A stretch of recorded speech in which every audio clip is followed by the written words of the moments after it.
আজকে আমি মেলাতে গিয়ে বন্ধুর পকেট মেরে অনেক কিছু খেলাম। ইয়াস, তাই প্রথমে আমার 5 কোটি টাকার কেটিএমটা নিয়ে আমি চলে আসি মেলাতে। আর মেলাতে এসে মেন গেট পেরিয়ে চলে যাই আমি মেলার ভিতরে। আর তারপর আমার বন্ধুদের ফটোশুট দেখে আমি তাদের আমার বিয়েতে ফটোশুটের জন্য একদম ভাড়া করে নিলাম। আর তারপর সবাই দেখছিলাম এখানে স্প্রাইট খাচ্ছিল, আর সেটা দেখে আমিও চলে যাই খেতে।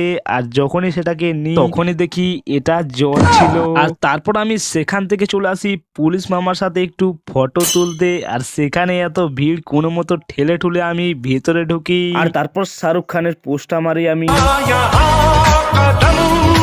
আর তারপর আমার এক বন্ধু তার গার্লফ্রেন্ডকে দিবে বলে একটা মালা খুঁজে পায় সোনা। আর তারপর এইগুলো যে সে জিনিস দেখতে দেখতে আমরা চলে আসি মিষ্টি কিনতে। তো আমি আরো মিষ্টি কিনে মোমো খাই। তোমরা আমার চ্যানেলটি সাবস্ক্রাইব করো। বাই।